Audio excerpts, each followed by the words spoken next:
Students, welcome to my channel study at home classes. Students, इस video में हम exercise 8.1 का last question that is question number 11 करेंगे। बहुत ही इजी क्वेश्चन है, ट्रू फॉल्स का क्वेश्चन है। रीड कर लेते हैं क्वेश्चन को। State whether the following are true और फॉल्स, जस्टिफाई योर आंसर। इस तरीके के क्वेश्चंस में आंसर का जस्टिफिकेशन क्या होगा, जो आप आंसर को निकालने के लिए सॉल्यूशन करोगे, that is the justification.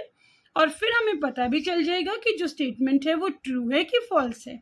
The first one is the value of tan a is always less than 1। tan a की वैल्यू हमेशा 1 से कम होती है। क्या ये होता है? नहीं। इसका आंसर यहीं लिखते हैं नो। क्यों? Because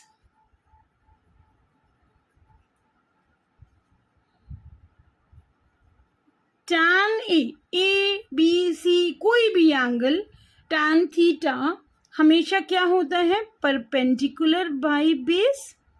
tan theta perpendicular by base होता है। तो परपेंडिकुलर बाय बेस में अगर परपेंडिकुलर लेस देन बेस है, बेस से छोटा है, ये एक ट्रायंगल है, ये अगर एंगल ए है और ये परपेंडिकुलर है, ये बेस है। अगर परपेंडिकुलर बेस से छोटा है then tan a is less than 1, less than 1 होगा।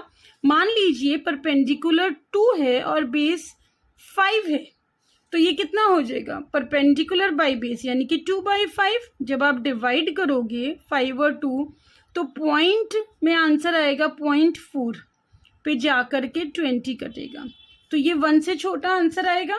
देखो, लेकिन अगर परपेंडिकुलर बड़ा है बेस से, देखिए सबसे बड़ी साइज हाइपोटेन्यूज होती है, लेकिन परपेंडिकुलर और बेस में तो कोई भी बड़ा हो सकता है। तो अगर परपेंडिकुलर बेस से बड़ा है then tan a must be greater than 1। अब यहाँ पे एग्जाम्पल लेते हैं। अगर इस ट्रायंगल में परपेंडिकुलर है 5 और बेस है 2, तो परपेंडिकुलर और बेस, तो यहाँ पे क्या हो जाएगा बेटा?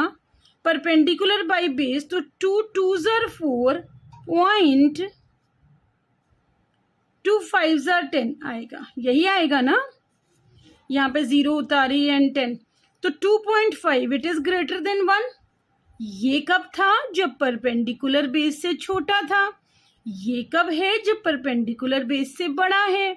यहाँ पर आपका आंसर 1 से छोटा है, यहाँ पर आपका आंसर 1 से बड़ा है।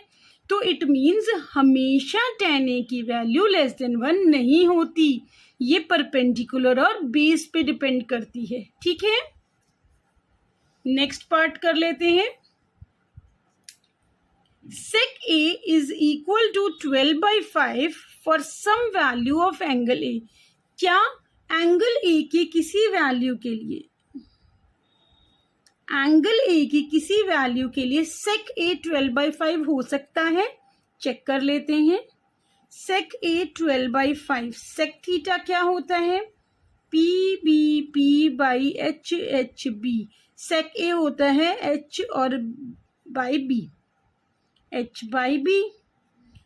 This implies hypotenuse is equal to 12 and base is equal to 5। hypotenuse 12 and base is equal to 5। yes, हो सकता है। क्यों? क्योंकि लंबी वाली साइड hypotenuse 12 दे रखी है हमें। अगर यहाँ पर 5/12 दे रखा होता तो hypotenuse कभी भी बेस से छोटी नहीं होती। hypotenuse is the longest side। तो यहाँ पे जो है हाइपोटेन्यूज लॉन्गेस्ट ही दे रखी है, इट मीन्स ये वैल्यू हो सकती है। ठीक है, इसको हम लिख के बताएंगे properly. Yes, because hypotenuse is the longest side than base and